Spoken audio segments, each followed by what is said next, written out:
Hey guys, welcome back. Tisha here, back for another Big Love Season 5, Episode 6 review.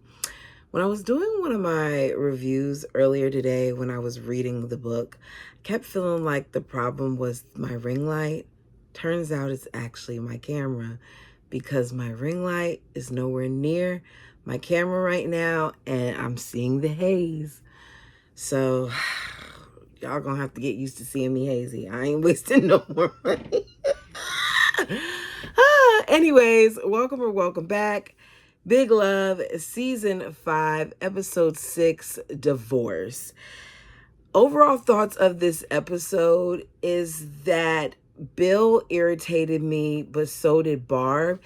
And that I surprisingly found myself smiling at moments with Frank and Lois, because it seems like, even though I don't agree that everything with them is good, even though I feel like a lot of what has transpired could have been avoided, it seems like he's stepping up. So let's go ahead and jump into the episode. We begin the episode watching Barb and Bill have passionate relations. I'm thinking, okay, good. Even though they're getting a divorce, things are going well. They seem to be on good ground. But throughout the episode, we see that that's not the case. Bill and Barb's bedroom scene, to me, at the beginning, shows us the intense feelings that they do have for one another, that there's love there. But it seems like Barb's love is unconditional and Bill's is conditional, because he is unwilling to bend a little bit for his wife, and she too is being a little stubborn in her stance as well. But that's a whole nother story, because the next thing you know, we jump to them and they're at church and Barb declines the sacrament. Dawn is standing there holding it like, you gonna take it? And she's like, then she has to mouth, no thank you, for him to move. And Don is surprised, as is Bill. Bill looks visibly upset, like, Barb, how dare you do this? But he doesn't say anything initially. So they get home and Ben hands them paperwork that he got offline. He said that he looked up some stuff. This paperwork is designed to help them learn to address problems in their marriage. He feels like this divorce that they're going to do actually does mean something, despite them all saying that it doesn't. He says that, you all are acting like everything's okay, but you keep fighting about everything. Last year it was the election and now it's the priesthood. And Bill lies and says that they're okay, but it's clear they aren't. I just don't understand why Barb needs to have the priesthood title and why Barb doesn't just do whatever she wants to do. Like, Barb, why do you feel like you should lead a church as well? That's the part that I'm struggling with in this. Maybe I'm missing it, but it seems like she's more concerned about the title than just doing what she wants to do. Like, why do you have to announce it? Just go do it. Ben says that, because they're trying to tell him to focus on himself. And he's like, unlike y'all, I got a plan. I'm going to go to the Navy. So we see Bill tell Ben that Barb is restless and dissatisfied with the things of her life. She is. And some of that has to do with you, Bill, because you changed the narrative on her when you decided to introduce polygamy, even though originally you told her that you wouldn't be doing that. Barb gets a call from, I think her name is Pam, the next door neighbor, and she's panicking on the phone. She says that everybody in the ward was given a letter from the church, and it says that the church maintains that the intentional conflation of the word Mormon with the word polygamy is an oxymoron as well as a provocation. The church is unequivocal in urging its members to, I don't know what that word is supposed to be, I guess, terminate such confusion when encountered and to decry those who assert otherwise. I wish I remember what that word was. Anyways, basically, like, y'all got to shut this down. So Barb says, this is a big deal. This could put us out of business. This could put your stores in jeopardy. And that this is personal and it's brazen because unlike the rest of them, she has been a member of the Mormon church before. She has been a member of the Mormon church all her life. And she knows that this is something that they normally don't do. Like normally they'll allude to things, but they don't normally outright say it. And here they are outright saying, like, if you do this, then there's going to be a problem. I personally feel like she's right, that this is a big deal. Bill's acting like it's not, but then we see him go show Don, and they're both concerned, especially about one of their stores because that demographic is mainly LDS people. And with this being put out there, that means that the LDS people are probably not going to shop at their store. Don says, we've already lost 3 commercial accounts in one day just here in Sandy. Things are getting bad. We're going to have to try to replace these accounts. And Bill is over there acting like, we can do it. It's not a big deal. We can get this done and da-da-da-da. While he is really, really concerned. So Bill points out that, his soon-to-be ex thinks that she's a better priest holder. And they start going back about the differences that they're having. Bill feels like his life is harder than Dawn's. Matter of fact, let me play this clip for you guys real quickly. Hopefully you can hear it. Would you hear me? Bill. Bill. I'm listening. It's just, I'm getting divorced. My son's adrift. My daughters have left home, and the church is out to destroy me. Someone came along and tried to kill me. The cops have no evidence except a couple chunks of melted ice. Well, I just discovered I married an underage girl. And my soon-to-be ex thinks she'd make a better priesthood holder than me. She said that? She said that? How dare she say that? How dare she think that she'd be a better priesthood holder than Bill himself? Here's the thing. I just don't understand why it even has to come to all of this. So Don is shocked that she thinks that she holds the priesthood. And he wants to know what's going on because so many things are happening, especially with this whole priest holder thing and him being attacked. So we see Albie in his office. I didn't notice it before, but he legitimately has this huge picture of himself holding a baby lamb with this glow surrounding him. So he's faking holiness. He tells Verlin that he messed up the job, that he's a failure and he's a fool, and that he didn't succeed in unaliving Don. So he wants his money back. We find out that he gave Verlin $2,200, $2,200 to unalive Don. I cannot believe, and I had to rewind it back to make sure I heard that number correctly. I cannot believe that this man is so desperate for money that he was willing to kill someone for $2,200. Shouldn't be willing to do it either way. But there's something that's very insulting to me about it being $2,000. So Albie keeps calling Verlin a fool, asking him how he's going to redeem himself. And Verlin is scared and he's trembling. His response is to kiss Albie. After the kiss, he tells him he may be able to overcome his natural inbred deficiencies, saying like he can teach him. Verlin tells him that if he's going to stay, that he's going to need some money. And Albie gives him a measly $50 and then summons him, or I should say, sends him to his room like he's a child who's being punished. We see Bud and one of his wives visit Bill to let Bill know what's been going on at the safety net meetings. I don't understand why Bill isn't going to them, but apparently he's not going. He lets him know that Albert Grant is trying to gain power, that he has a new purity program called Mormon Toil is what I wrote. Albie wants to stop cooperating with the state, and he wants Bill abolished. He's saying that Bill has a target on his back and that Bill may not be around much longer. This is what he's saying in the safety net meetings. So Bud is saying, like, you need to be concerned. He then says, should we kill Albert? And Bill is looking at him like, I hope it doesn't have to come to that. All this talk now has Bill wondering if Albie had said anything about Don. So Bud's like, no, he didn't say anything about your partner.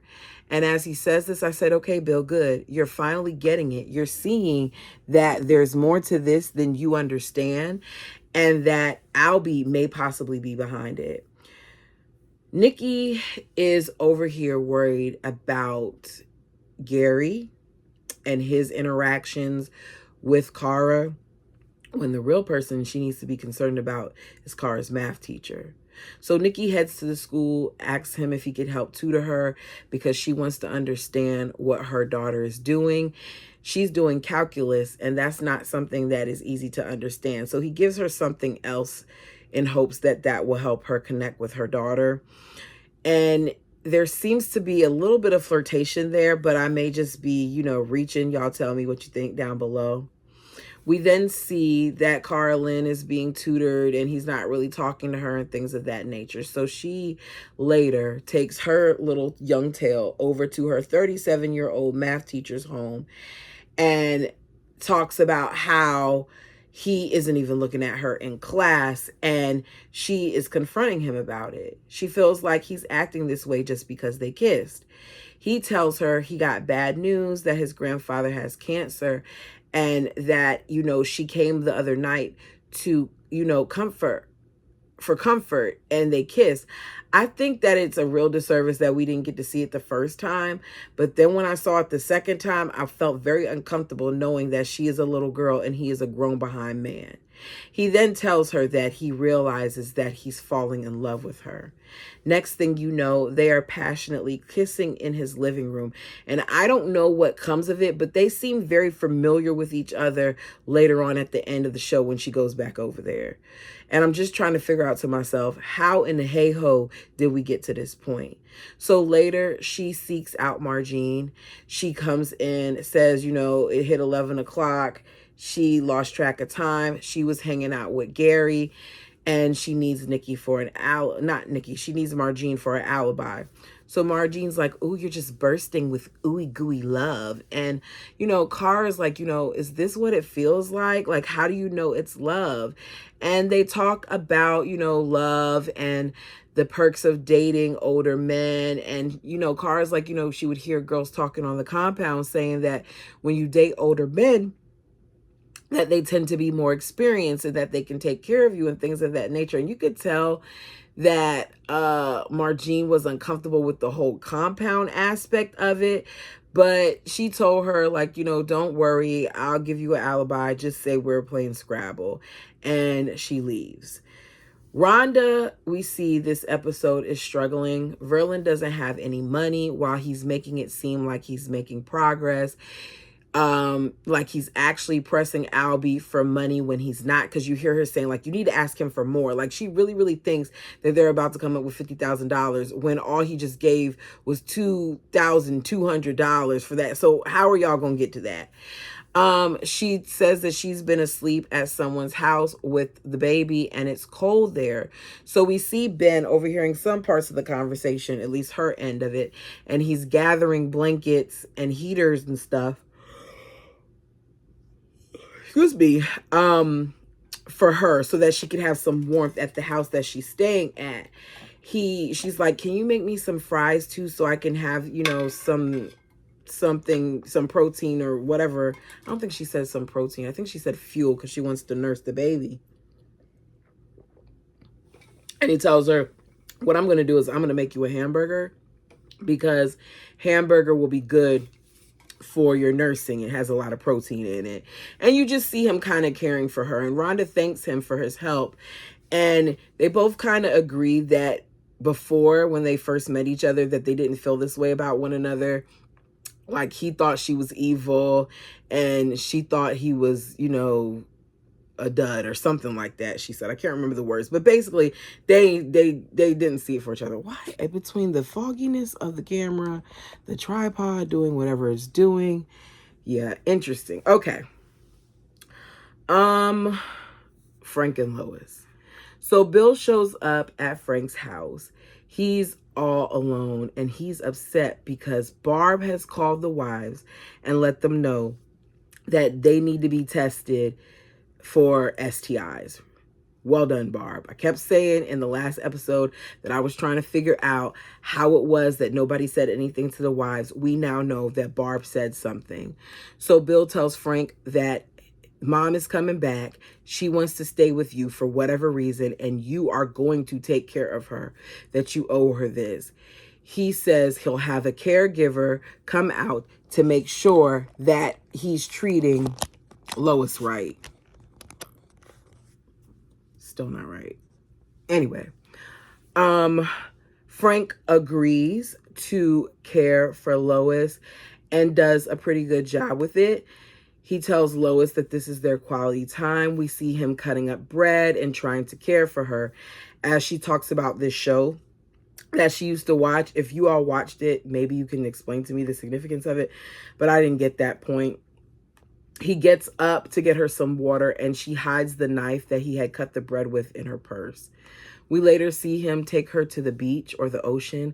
I do not understand how far he went away, how far he had to drive to get her there, but they must have driven for a while. He tells her that she was gone for a while, like all yesterday she was gone, but she's with him now. And he's like, yeah, you're with me, babe, you're with me. It's very sweet, very much so unlike Frank. She later pulls out a knife while he's asleep and she wakes him up. She tells him, I don't forgive you, Frank, but I'm not going to kill you. I need you to promise to put me out of my misery when the time comes. When she said that, it broke my heart for her. Because it's so sad that she's living her life knowing at some point she may not come back. He says that he can't do it. She tells him, I'm gone for 2 days at a time now. When it goes to 3 days at a time, you need to do it. You need to unalive me. She tells him, I don't want to be in an old people's home. I don't want to have to wear diapers. And I don't want to have to not know, who I am or who you are. Frank insists that he can take care of her and that the sister wives will come back. And Lois is looking at him like, them ladies ain't coming back to you. She's not convinced. She tells him that he's old himself and that he's going to be all alone too with his miserable self. She says, at this particular moment, Frank, we're all that we've got. We've got to be able to count on each other. And they look into each other's eyes and there's a moment there where there's some tenderness. And I think she puts her hand in his and he tells her, we gotta go. So they return to the car.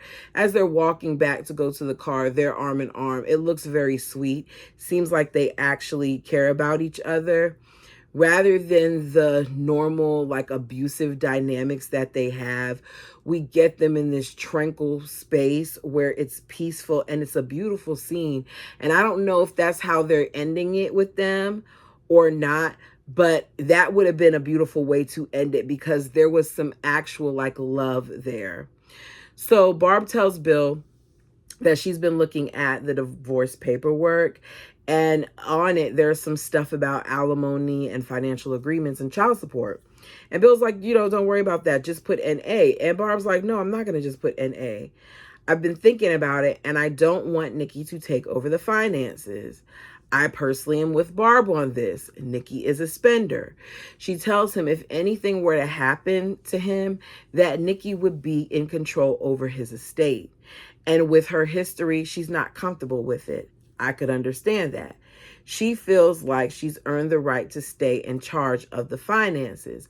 But Bill is hesitant because he feels like Nikki has changed and that this may help her confidence. Next thing you know, he brings up Barb not taking the sacrament in church. Barb lets him know that she didn't feel like it was right to do it because she's still trying to figure out what she thinks. She doesn't have time at this point for Bill's judgment. She says it's wrong for her to be in church and refuse to do the sacrament. That's what he says. He worries about what the kids are going to think. And she's like, oh, I can explain it to him. He's like, no, I don't want you to do that. I don't want you to explain it to them. I don't want you to confuse them. Okay. He feels like Barb wants the divorce because she's mad at him. And he never felt this way before, but now he's worried about them. It feels weird. He wants to know what the priesthood would give her that she doesn't already have. And she says, the power to grant blessings, to comfort through laying on of hands, a powerful direct connection to Heavenly Father and the generations of prophets and priests who came before, to be saved and to be able to save others and lead them into the celestial kingdom on my own. I decline. I'll pass. I don't understand why you think a title has to do some of those things for you, why you can't do those things as a woman. But it just goes back into the fact that these women are just meant to procreate, to create life for these men in their kingdom. So Margene is watching her boss on whatever web stuff that they got to do. She starts fantasizing about him during his web stuff. We later see her talk with the ladies. Nikki doesn't like that Margene is going to have this rally for the polygamous kids. She doesn't like the song choices. She says she's trying to change things. She tells Margie that things are going to change once she becomes a full partner in this marriage and that her voice will be heard. Bill walks in, tells them somebody tried to kill Dawn, so I hired somebody to watch over us. So you're going to see an unmarked car in front of the house. Margene later convinces the Goji man to support her polygamy kids rally. The kids are going to be able to say that their families are normal and things of that nature, tell their stories. He is receptive to the idea after she tells, because he tells her to sell it to him, after she kind of sells it to him. But it's not because he agrees with the cause. Like, at his core, he says he's LDS. And I'm just wondering, what made you decide to do this? Is it because she kind of said that, you have a big influence and if you support her, that would help? Or is it because you got a crush on Margene? Which one is it? So at Senate, Bill, in my opinion, has lost favor on the Hill. He's trying to get them to approve funding for safety net, but he doesn't even have the votes for it to be considered. The next thing you know, one senator brings up the polygamy bill. Another one says, yes, it's a bill designed to recriminalize polygamy and bigamy and plural marriage, otherwise known as the Impeach Bill Henriksen bill. I said, oh, y'all really can't stand him. So Bill objects, saying that those two senators just used his allotted time. But of course, nobody really cares. Senate is still trying to impeach him. Nancy shows up to talk to Bill. She tells him that he needs to be concerned because there are 12 million Mormons that are angry with him. He starts talking about Barb, talks about her drinking. I don't like that he did this. Why he did this the way he did this wasn't because he really cared about Barb. It's because he wanted to cause conflict. So he's talking about Barb and her drinking and her whole priesthood ideas, and insisting on a divorce that has to do with adopting Nikki's daughter. I thought that it was really jacked up that he tried to flip it, acting as if Barb is insisting on this when we knew that Barb didn't even want it. Barb didn't want the divorce. He wants Nancy's help. Nancy then says that she doesn't feel like teaming up will work because Barb is stubborn. They need to just let it be. When Nancy said that, I said, Nancy is looking for an end. She clearly is looking for an end. So Bill mentions Renee Clayton to Nancy, saying that Barb is teaming up with her, which she did earlier on, go and see her, and she agreed to come talk with the family. Nancy calls her dangerous and a flake, even though they were once friends. Renee is a woman studies professor and advocate for female priesthood holders, so Nancy doesn't like her. We later see Nancy and Cindy confront Barb on all the things that Bill said. She admits to having a drink from time to time, a recreational drink. And that she is getting a divorce so that the adoption could happen, and that Renee has become a mentor to her. She understands her in a way that no one else does. This is when her mother asks her if her and Renee Clayton are being lesbians together. I've said ignorance, ignorance, ignorance. It's just so ignorant. Why do you think that just because you're a woman and someone else is a woman and they're attracted to women, that automatically means that they're going to hit on every woman they come in contact with? That's not how it works. I'm not even a lesbian, and I know that's not how it works. Barb says, no, I'm not. Is that the issue? She calls her a lonely, unhappy, bitter woman. She didn't seem bitter to me or unhappy. She can't understand why Barb's family has to use the word Mormon. And then Nancy stopped being a friend with Renee because she's a free thinker and she's a lesbian. Bill, Albie, and Don meet. Bill tells him that he needs to stop trying to coerce people to be on his moral toll program. He threatens Albie with his Senate seat, saying that he'll stop the flow of money to him. Albie doesn't seem concerned in the least. He calls Don Bill's sidekick, and Don gets some balls because he's over being in that room with him. He stands up and leans on Albie's desk and tells him, if you ever come after me again, you better do it in my face. Do it to my face, because you're a pathetic subhuman scum. And I was like, good job. Good job, Don, for speaking up. Albie looks a little nervous. He then tells him to leave before somebody drags a house on him. Or, I'm sorry, drops a house on him. He says it's dangerous for him there, that they should leave the compound. Before they leave, he says, how's the business at the hardware shops? How are they doing? Because I have heard that you've had a lot of protests, meaning that this is going to get messy. We see Carl confront Bill when he gets home. He's over all the things that are going on and the special rights that are being granted to the polygamists. And he feels like the Mormon community is being attacked. Of course, Bill doesn't feel that way. He ends up leaving. Nikki and Cara talk. She thanks her mother for getting her off the compound. She says, because of her, I'm able to pursue my education. She says that, you protected me from a forced marriage. And Nikki's like, this marriage is going to give us everything that we've ever dreamed of. And she's happy. So she leaves, and her happiness quickly goes with her because she is summoned by Barb and Bill. They tell her certain things aren't going to change after the divorce. Barb is still going to do the books. Nikki wants to know who came up with this idea. And Barb is like, Lee did. And Nikki doesn't believe it. She's like, the attorney is worried about this. She lets her know that she wants to punch Barb in the face right now. Bill tells her to sign it and move on. That's when Nikki tells her, you were shamed into the divorce and now you're lashing back. Barb says, you rang up $50,000 in debt and you kept it hidden from us for as long as you possibly could. Maybe we should just forget about that and just see how it all works. And she says it in a sarcastic manner. Barb says, I need these prenups signed before I agree to the divorce. In other words, she's not going to sign it unless Nikki agrees to her terms. This is when Nikki throws her own words back at her, saying that you say that the priesthood could be assigned to anyone, but it certainly doesn't seem like it applies to me. You'll go to your grave to keep me from having my rightful place in this marriage. Barb tells her, once I'm in my grave, Nikki, you can have it all. I said, these ladies don't like each other. They don't. It's very much so giving Brown energy. Like we just faked it till we made it, and now the truth is coming out.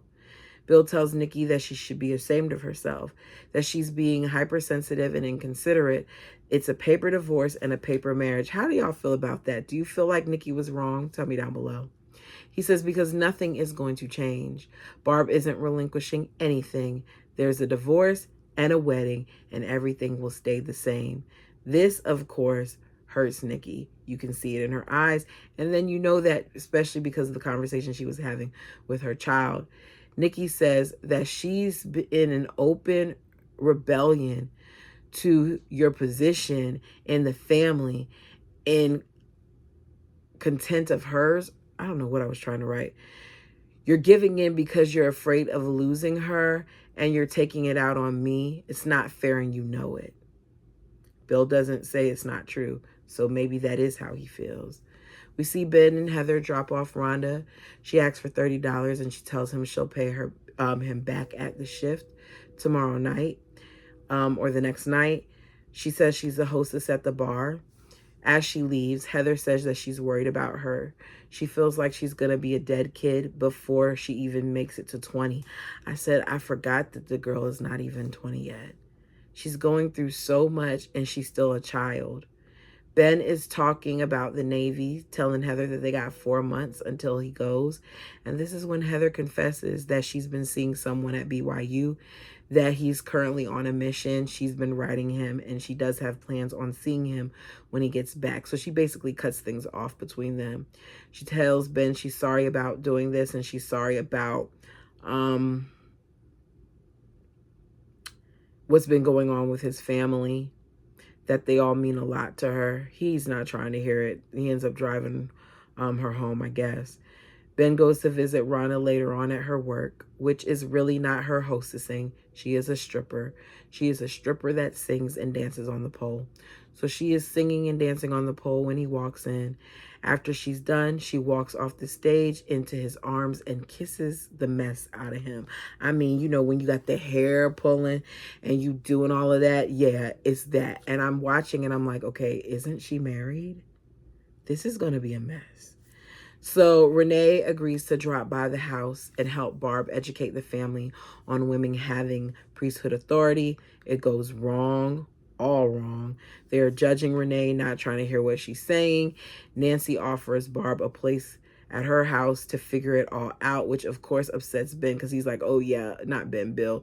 Yo, yeah, of course this is why you over here, and why you agreed to talk to me in the first place, because you're trying to still take her away. Margene doesn't want her to go. She doesn't want any of them to go.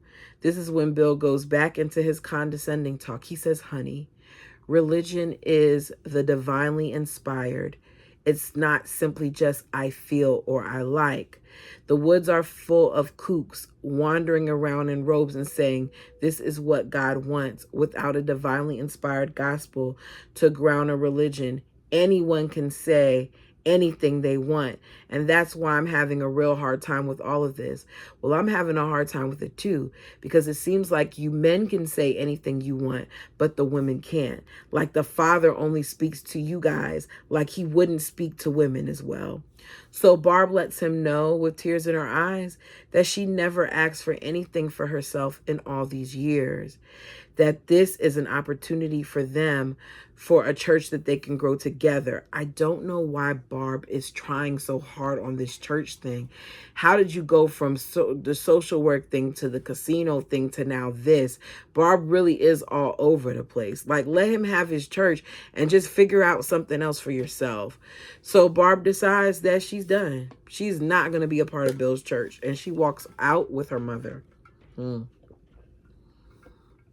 We see Kara go back to Greg's house. He opens the door and they're making out. They're very comfortable with each other. For somebody who said that he doesn't want to do certain things before marriage and he wouldn't, let a girl live with him before marriage, seems like all that's going out the window to mess with this underage girl. So we see Bill alone towards the end of the episode as it's snowing. We get a flash of Lois and Frank driving and she looks content. We see him putting up his sign by himself with no one else around in the front of his church. And the sign says, the New Assembly of Mormon Pioneers. And I said, oh boy, this is going to cause a lot of problems, you guys. I can't imagine what's coming next. I don't think there are that many episodes left, so I'm interested in seeing in how they wrap this all up. If there's something that I left out that you want to talk about, feel free to put it down below. Like the video as it helps the channel. Until next time.